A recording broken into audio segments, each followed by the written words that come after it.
यहां मौजूद आप सारे मेरे आदरणीय बुजुर्ग, मातृशक्ति, मेरे नौजवान साथी, आप सभी को मैं यादविंदर शहीद भगत सिंह परिवार की तरफ से जय घोष करता हूं। किसान एकता, किसान एकता, किसान एकता। और आज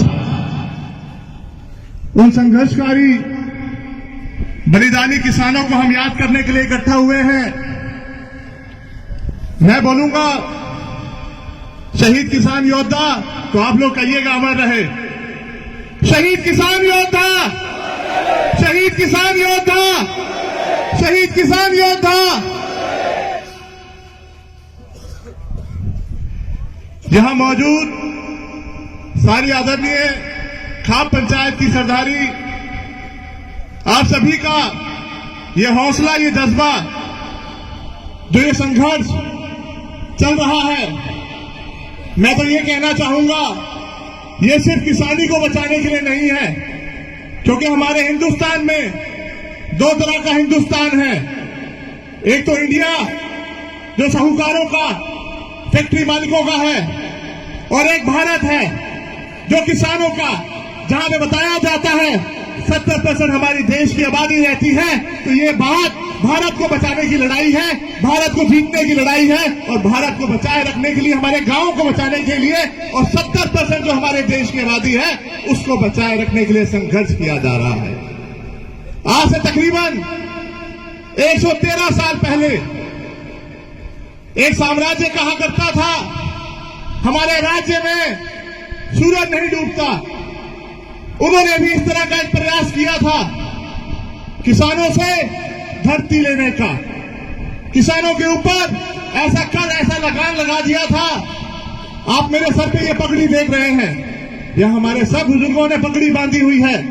और हिंदुस्तान की, हम किसी भी परंपरा या समाज से आते हैं, पगड़ी को अपना ताज समझते हैं, पर अंग्रेजों ने ऐसा लगान लगा दिया था कि किसान उस वक्त मजबूर हो गया था इस ताज को उनके पैरों तले रौंदे जाते हुए देखने के लिए। किसानों को कह दिया गया था कि वो कोई पेड़ नहीं काट सकता अपने खेतों के अंदर, और यहां तक ये भी कह दिया था, ऐसा कानून बना दिया था कि किसी किसान का अगर बड़ा बेटा मर जाता है या उसकी मृत्यु हो जाती है तो अंग्रेजी हुकूमत उसकी जमीन को अधिग्रहण कर लेगी, वो आगे अपने परिवार वालों को नहीं दे सकता।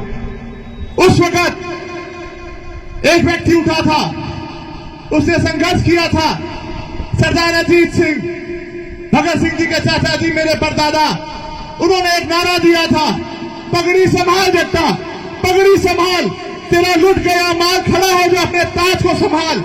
मैं कहता हूं वो ऐसा आंदोलन खड़ा हुआ खासतौर की उत्तर भारत में, जो साम्राज्य कहता था हमारे राज्य में सूरज नहीं डूबता। मैं कहता हूं उन्होंने इस धरती पुत्रों को छेड़कर ऐसा कर्म कर दिया था कि उनको हिंदुस्तान ने क्या सूरज का डबोया, हिंदुस्तान से भी भार भगा के दे दिया था।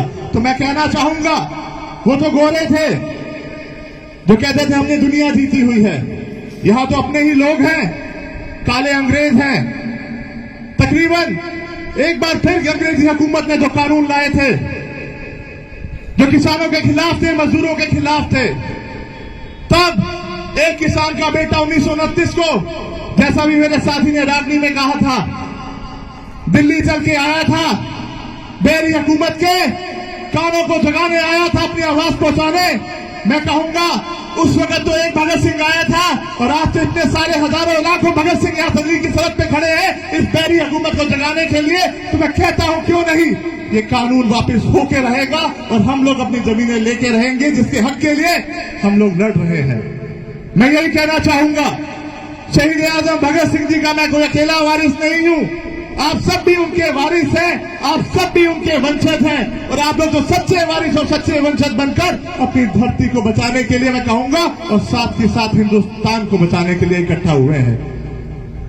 कुछ लोग स्कूलों के अंदर इतिहास पढ़ते हैं और कुछ हमें इतिहास पढ़ाते हैं अध्यापक के रूप में, पर मैं कहूंगा ये आंदोलन, ये संघर्ष आने वाली पीढ़ियों को इतिहास बना के देगा आप लोगों के रूप में, और आने वाली पीढ़ियां आपको हमको पढ़ेंगी और ये भी कहा करेगी कि जब वो संघर्ष हो रहा था क्योंकि एक सवाल हमसे ना पूछा जाए आने वाली पीढ़ी के द्वारा कि जब हमारी जमीनों को हथियाने की बात हो रही थी, ऐसे घिनौने कानून बनाए जा रहे थे, कि तब आप लोग कहां थे।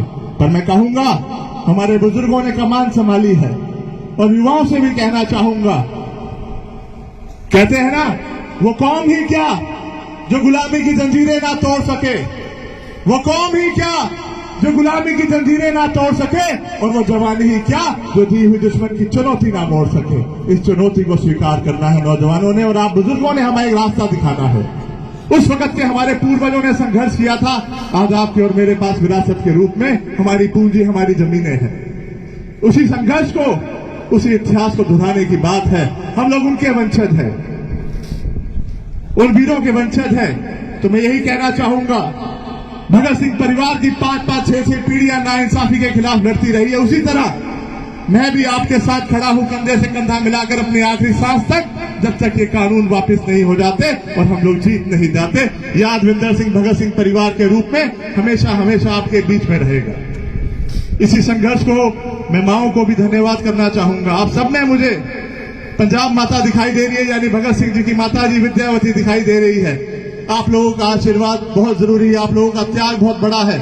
मैं कहूंगा पूरी दुनिया आज हिंदुस्तान को देख रही है, और साथ ही साथ संयम जरूर रखिएगा, क्योंकि 116 दिन की भूख हड़ताल भगत सिंह जी ने जेल में दी थी। और यहां से मैं इस मंच से कहता हूं, इस हुकूमत को, आप लोग सरफरोश बन के निकले हुए, कहते हैं ना, बसंती रंग त्याग का रंग बांध के निकले हुए हैं।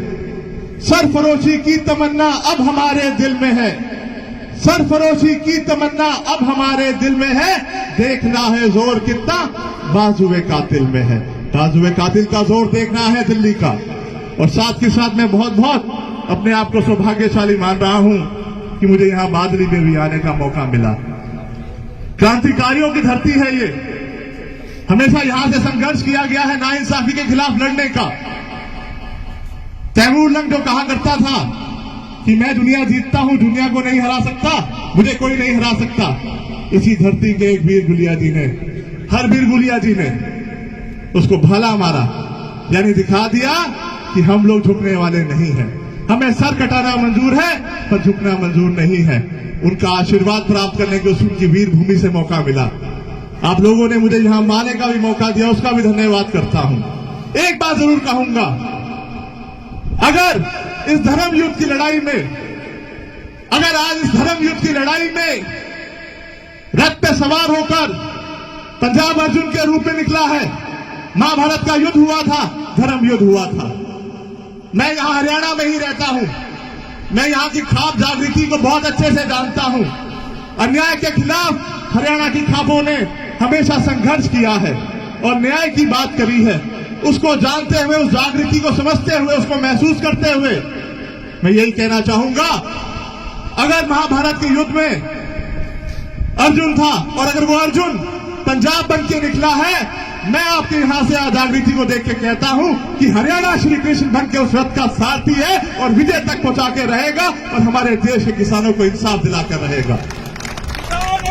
जिंदाबाद, जिंदाबाद। और मैं आपको बहुत बहुत शुक्रिया करता हूं, आपने मुझे मौका दिया, हर समय आपके साथ रहूंगा। किसान एकता जिंदाबाद, जिंदाबाद। बहुत